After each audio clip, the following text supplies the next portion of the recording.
Good afternoon, ladies and gentlemen, and thank you for joining us for this session, where we're going to look at how evidence is used in policy making. And we have on the platform Kate Ridley Moe and Michele Weatherburn.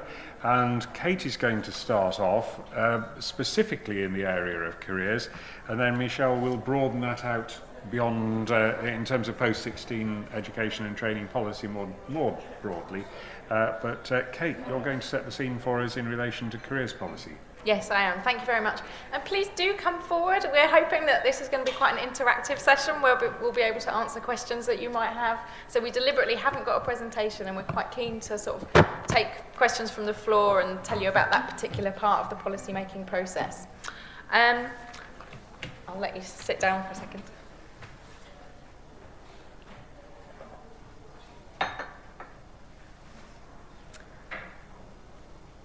So I'm just going to run through the sort of context and history to the most recent careers policy changes that have happened. I was the head of the careers unit in DFE for around about 2 years, from October 2014 until last week, which saw the change in policy from our previous Secretary of State, Michael Gove, into the more recent policy of Nicky Morgan. So I'll just sort of set the scene a little bit. So in summer 2014, Nicky Morgan joined the department. Our previous Secretary of State, Michael Gove, had very strong political and ideological position about careers policy, and he made no apologies for that. He believed very strongly in a particular view, and that led the policy-making position for quite a period of time.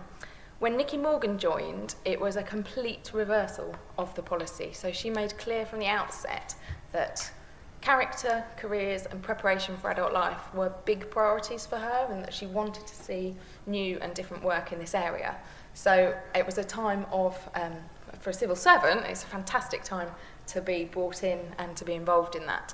And as a policy team, previously we had one team leader and some support staff who were mainly dealing with sort of correspondence and dealing with parliamentary business. And all of a sudden, there were 3 of us brought in from elsewhere. So somebody from McKinsey, someone from our flexible resource unit, and I was brought in to head it up. So it was a really interesting and exciting sort of time in the policy process.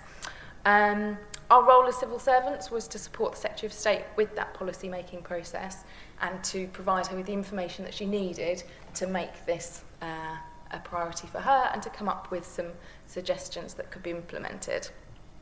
So one of the first things that we did was examine the evidence base, and we worked with colleagues from Michele's analytical area to look at what was already there.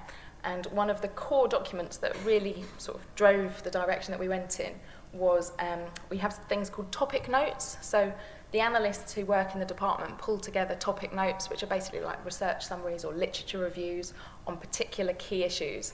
And luckily, there was one on the stocks on careers that we were able to draw on very quickly, because that's the sort of thing that we wouldn't have had time to sort of say to Secretary of State, oh, well, you know, we'll get back to you in a couple of months once we've done a literature review. So having that information on the stocks and being able to run with it was incredibly useful and powerful.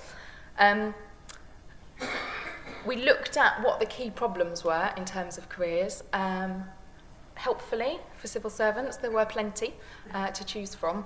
And patchiness came up as a kind of lead phrase or aspect that has been used quite a lot in the 18 months since then. And in particular, that was based on the research that Ofsted had done as part of the thematic study that they'd completed in 2013. And that theme then went on to drive and influence quite a lot of the policy development process from that point onwards. And we used that Ofsted thematic study repeatedly over the following 12 months, and it kind of formed the basis of the Secretary of State's appearance at the select committee that happened in the January after she'd taken post, that was on careers. So that was another key piece of information we came back to. We assessed the emerging political views, and we took steers from Secretary of State and her other ministers, and we just kept going back to the evidence and back to the ministers and talking amongst ourselves and talking to other government departments. I think it's important to say that evidence in the policy-making process can mean a lot of things more broadly than just the sort of typical research evidence, statistical evidence. So we did take account a lot of stakeholder views, be that stakeholders from leading bodies, so we had roundtables, we had one-to-ones with key people, we brought people into the department to seek their views. We also took into account the views of MPs, so looking at careers had featured in the Labour Party manifesto at the election that had happened 6 months earlier. We looked at what parliamentary questions were coming up on careers and had been asked in recent times to get a flavour of the sorts of policies that were likely to address people's concerns or not, and also the sorts of things that Secretary of State was likely to be asked about at the forthcoming Select Committee meeting. So that is as important a source of evidence for us in the policy-making process in many ways. We also looked at financial and legal input. So that was particularly relevant to some of the policy ideas that were emerging at the time, which included support for the Careers and Enterprise Company. So there was quite a lot of sort of financial and interaction with the Treasury and taking advice from professionals around that. So we incorporated that advice and evidence into the research evidence. In terms of the policy analysis, one of the other issues, as well as patchiness, that came up was around the importance of employer engagement. And Anthony Mann, who was in the session slightly earlier, had done a very influential piece of research about the number of employer contacts that someone has and the impact of that on outcomes. And again, that ended up being a very powerful piece for ministers. And I'll, at the end, talk about what it is about these key bits of evidence that really influenced us, about what are the common things around them that led to them being so influential. But certainly Anthony Mann's stuff, which was sponsored by the Education Employers Task Force, was one of the ones that we kept coming back to and that played quite a powerful part in the policy-making process. Sorry, there's too many P's in that sentence. Another was about resolving stakeholder and policy and political conflict. So there had been, for a long period of time, quite a strong debate, dichotomy, argument going on in the sector about face-to-face careers guidance versus employer engagement. And that had been played out in the political arena. So the Labour Party had talked about mandating a set number of hours of face-to-face careers guidance. They put that in their manifesto, which was not something that the government at the time had put in theirs. But it had also influenced our ability to bring stakeholders together and get stakeholders working together, because it just kept coming back to this argument about, is it about employer engagement, is it about face-to-face guidance? And the absolute godsend for us, and what led to a real breakthrough and a solution for us, was the research that Gatsby had sponsored into Good Careers Guidance, because that had such buy-in from across the sector. And it said, you know, what is often the case in these situations where you have a strong dichotomy between two different positions, that actually the answer is not one or the other. It's a range of different things, and it's multiple inputs, and it's looking at things more holistically.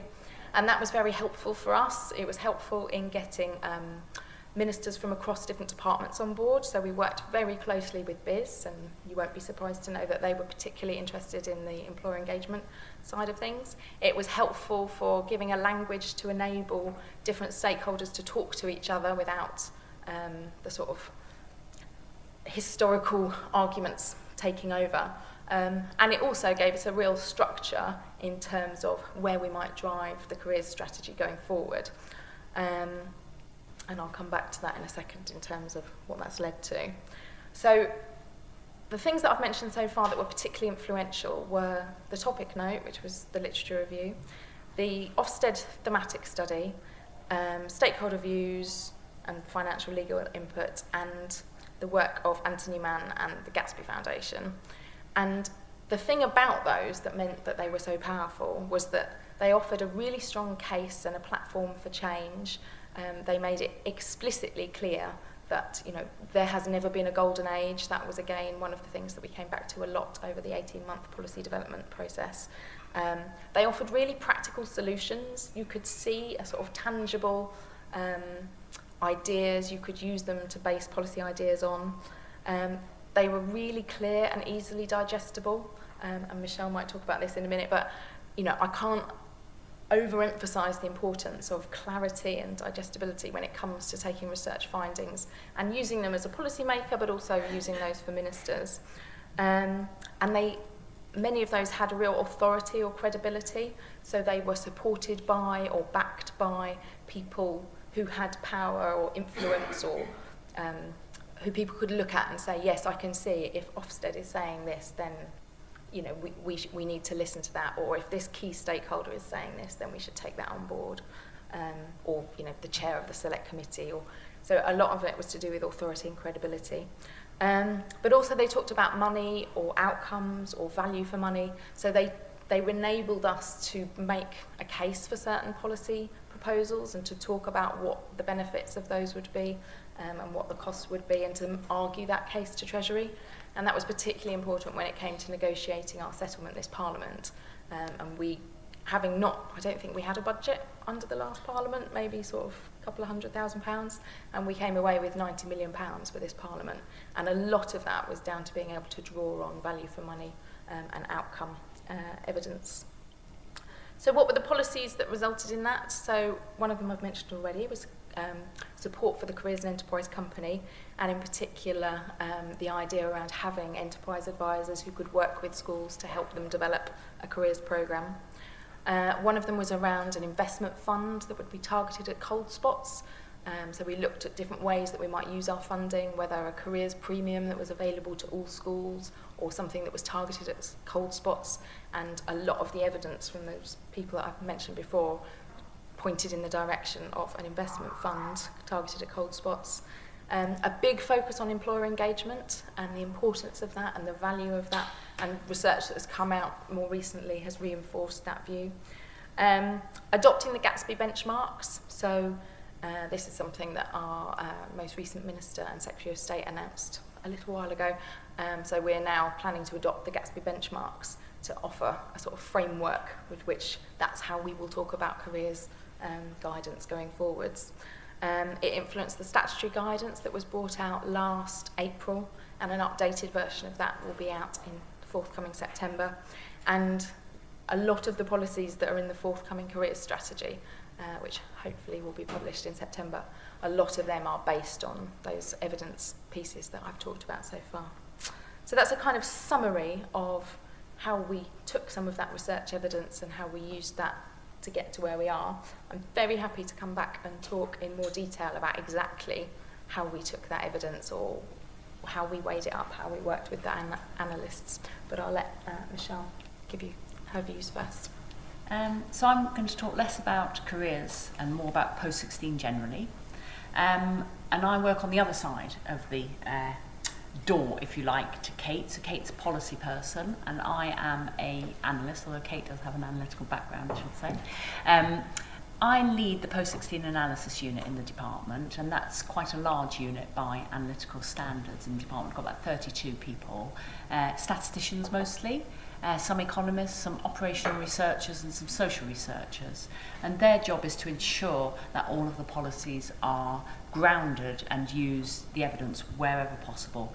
Obviously, in a pragmatic sense, some of our decisions are political. That just happens. There's no way around that. But even when policies are political, we try and make sure we've got the evidence to hand, that no one's going to be harmed, that nothing's going to go wrong. So that's my unit's job. Got quite a wide remit. So some of the things I cover are participation and NEET. So my team produce all of the statistics on who's participating, who isn't, with a focus on 16 to 18-year-olds. We cover labour market and skills for 16 to 18-year-olds, although you'll know now that BIS colleagues are moving over to the DFE, so we'll share that remit and be restructured somehow. I also am responsible for careers education, employer engagement, and the main part of my job, I think, is post-16 technical education and all the changes that were announced on the 8th of July. And that's what I'm going to focus on to talk to you about today, and how we used evidence there. So typically, the work of the analytical unit is to work alongside policy people. Kate has spoken about how she came to us to ask for the initial evidence on careers. What generally happens is we're linked to various policy leads who come to us and ask for the evidence on certain areas. It's also part of our job to be ahead of the policy colleagues, if you like, to see what's going on in academia, to see what people are writing about in newspapers, and to say to policy customers, this is what's going to be something you need to concentrate on in policy terms. So typically in my unit, as I've said, we collate statistics on certain areas and publish those, but also part of the job is to commission research studies which look at certain things. So for example, we've got a research project out at the moment looking at work experience, and we've just joined up with Gatsby to look at work experience and placements internationally, which will involve international visits. That's part of the job. I'd say it's about 20% of the job. The majority of the job is doing what Kate referred to, which is the briefing packs, the briefing notes on certain areas. And this is where we do research that's already published. So for example, like from the Employers in Education organisation, where we take what they've published and blend it with other statistics and other information internationally and what have you into a sort of an evidence overview of the whole area. We call those topic notes, evidence topic notes. Sometimes we publish them, sometimes we don't. And that's really the majority of the job. I'd say it was 80% of our work is that. And often they don't get into the public domain because they are things for ministers to look at and to consider the evidence and to think about how policies could be shaped.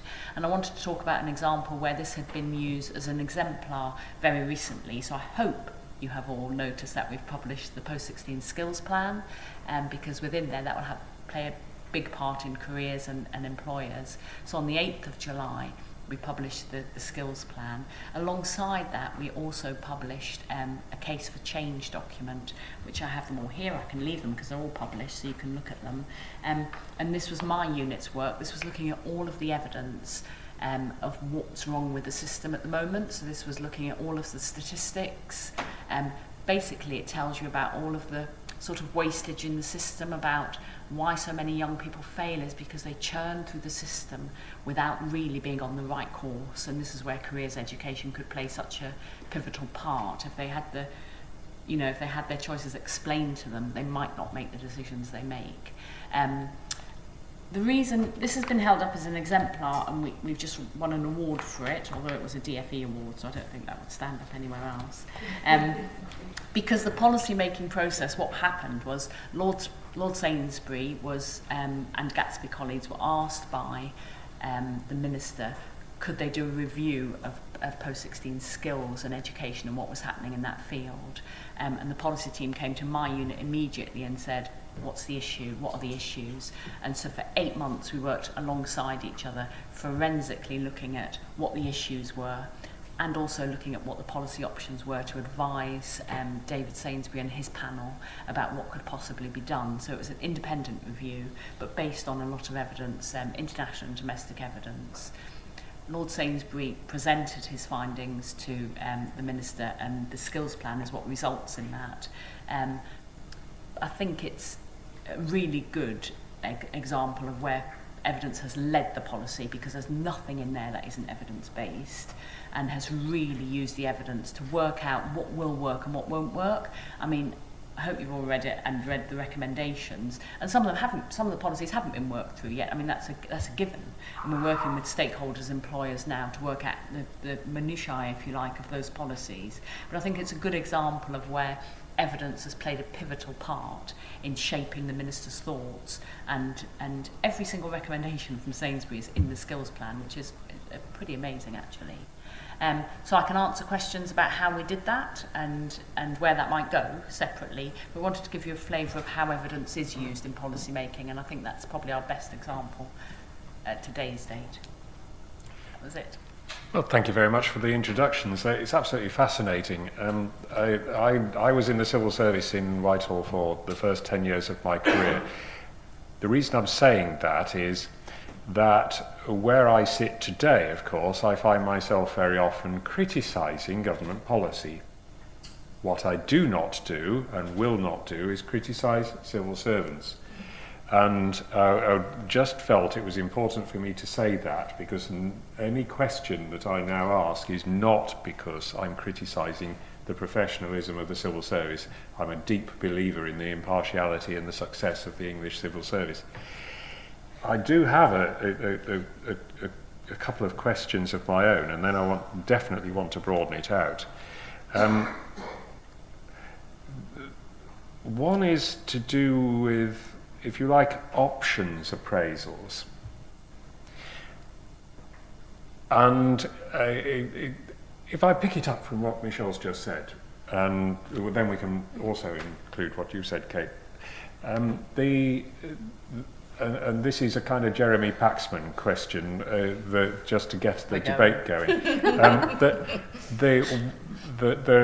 One of the points that has been said already about the outcome of the Sainsbury review is that it reinforces an academic vocational divide at age 16. I know we're not using the word vocational anymore, but you either choose an academic pathway or you choose a technical one.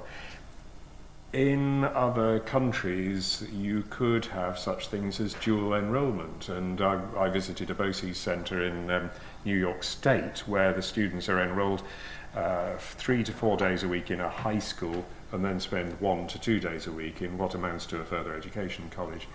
What are the limits on your opportunity to do those kind of options appraisals? We forensically did those options, actually. And I think it's wrong, actually, to say Sainsbury is vocational v academic, because all the way through we were really mindful of that. We are intending bridging provision so that people can move between routes, which they don't at the moment. So often people, not very often now, do people start on what was a vocational route and end up in university. But we are intending that is the case, that many people will. I think we came from it from a pragmatic point of view, which was that a lot of people who aren't academic are being failed by the system. So we weren't particularly looking at those people who were academic. We were looking at what could be best for progression for people who don't want to do that route. And what happens at the moment, which the case for change shows, is a lot of young people who don't take an academic route, and that could be through bad choices, actually. It might not be because they're not academically able. Don't ever progress through the system. They just leave the system or drop out of the system. And what we're hoping the Sainsbury reforms will do will build on progression, if you like. So if they do 1 year, at least they will have something to go on to employment with, which isn't the case at the moment. So we never saw it as academic versus technical at all, but we did do lots of appraisals of other countries. We don't think any of the other countries have it completely right, I have to say. We had lots of visitors, we had people here from Norway. Gatsby colleagues went with Minister Bowles, who was here at the time, to lots of different countries to look, and we took the best bits of countries. I mean, we looked at Norway a lot, and Norway isn't particularly high achieving, but they have a good system for their low attainers, which makes them not low attainers. So we took bits of that. So I think we did. I think we did look at the evidence forensically and pick the best policies of what were available to try and put them together. It's not perfect. Nothing's perfect. And to give an advert, I don't know if you brought it with you. I brought it all with me. There's also the Equalities Impact Report. I've got that, of course. That was my team. That's it's all excellent, but I particularly wanted to highlight that because that actually, I thought, just to illustrate the point, brings out extremely clearly the focus of this set of reforms, which is there is a key element here about those young people who at 16 have perhaps at best one A star to C, and clearly it's about there is a very strong focus here on improving their chances of success, reducing the churn, all of the things that you've been talking about. I don't want to overextend the point. The challenge for me, perhaps, is the one that's been parked for the time being, which is the combination of A-levels with non-academic or quasi-academic qualifications, currently called applied general qualifications, because there are some young people who would combine something in the world of engineering with perhaps an A-level in maths, and we have to continue to cater for them. Absolutely. Okay, but a similar question to Kate in terms of options appraisals. To what extent, please don't answer a question if you think it's inappropriate, because you have to advise ministers. To what extent were you told that the solution was the Careers and Enterprise Company and you worked backwards from that? And to what extent were you involved in options appraisals for other ways of delivering the outcomes that you wanted? We were definitely involved in different options. There was an idea that an umbrella organisation might be a solution to what was quite a crowded and difficult to navigate landscape for schools. We certainly did look at instead whether or not that money could be divided between schools, and how much those schools would get, and cross-reference that back to the Gatsby Foundation findings about how much good careers guidance costs for different schools and what the weaknesses are. So we did look at quite a lot of different options before ministers settled on using the funding in the way that they did. And I don't know quite how to phrase the question, but were you allowed to look back at things that existed under previous governments? For example, there used to be a national fund of £20 million a year to support the work of education business partnerships. People think that that was to pay for compulsory work experience. Well, that was one element of it, but actually it was £20 million which supported a range of work-related learning activities for education business partnerships, which, by the way, were described as patchy. It's a word that can be used about anything at all.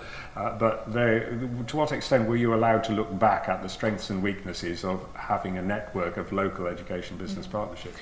I would say that we did, but what I would say is it's not a question of being allowed being the problem, it's often a question of knowledge management. So we were actually lucky in the careers unit in that we've got a colleague who's been working on careers policy for about 8 years, which is very rare. So civil servants are notorious for moving around jobs all the time, much I'm sure to analysts' irritation because they have to keep telling us the same thing again. So we were very lucky to have a colleague who knew a lot about the history of careers.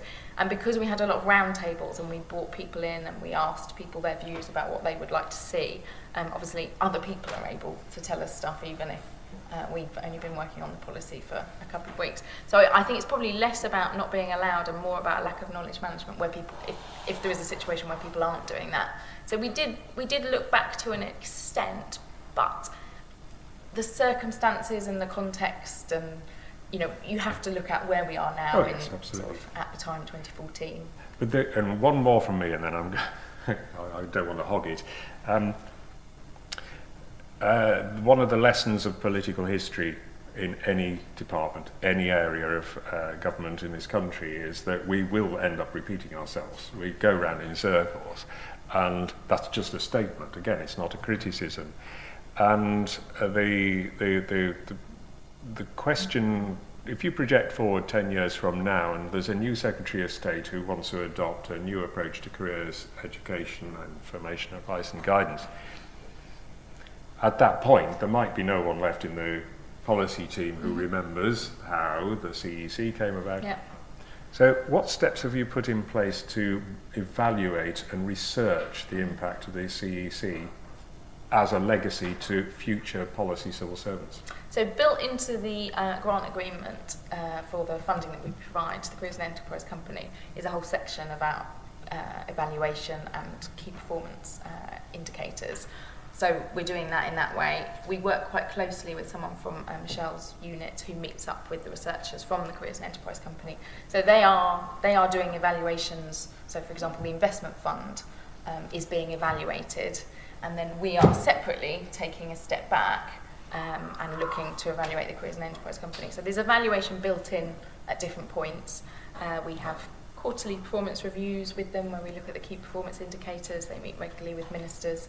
And one of the sort of key things that was built into the grant agreement is that we want schools to deliver their statutory duty better. And if it is the case that in another 3 years' time Ofsted repeat their thematic study and still only 20% of schools are delivering their statutory duty well, then we would say that that is therefore not a good use of money and that didn't provide the benefits that we were looking to achieve. I don't think that will be the case, but that is built into the grant funding agreement, which is reviewed every year. And the session immediately before this one in this room was the unveiling of the findings from the International Review of Evidence in this whole area. And they started with a large number of pieces of research and whittled it down to a relatively small number that were of a high enough standard to say, actually, yes, they contained evidence of impact over a long term on the outcomes for the young people. So your evaluation program looks at the impact on young people? So it does. We have different sorts of indicators, some of which are about the company, some of which are about our policies more broadly, and that we have to report to our ministers. And we tend to refer to it as a basket of indicators, because for careers it is so cross-cutting, and you're not trying to achieve a single thing. So one of the things that we might look at is asking young people in surveys of young people and parents what their views are of careers provision, because quite a lot of the discourse around careers in recent times is about people saying, oh, well, the careers provision I got when I was at school, da, da, da. So we are looking at studies like that, and looking back at social mobility survey in the past and in the future, and looking to get questions added to that. Social attitude survey. We also then have some sort of longer term metrics where we're looking at our businesses reporting that they're getting the skills that they want, because again, that's one of the criticisms levelled at not only careers advice but support for young people generally in preparation for adult life, is that employers aren't getting what they need at the end of it. So we've got questions in surveys of business. We do surveys of teachers to look at how well they would say they feel supported in delivering their careers duty. And then longer term, we're working with colleagues from Education Endowment Fund and elsewhere to look at potential randomised control trials, what we can do to study education outcomes. There's a big cross-government data project looking at educational outcomes and how different inputs might have influenced those. So I would say over time we will gradually build up a picture. The problem that we have with careers is it's trying to fix an awful lot of things for lots of people. So some of our measures of success will come from other bits of the policy. Of course. So we shall see.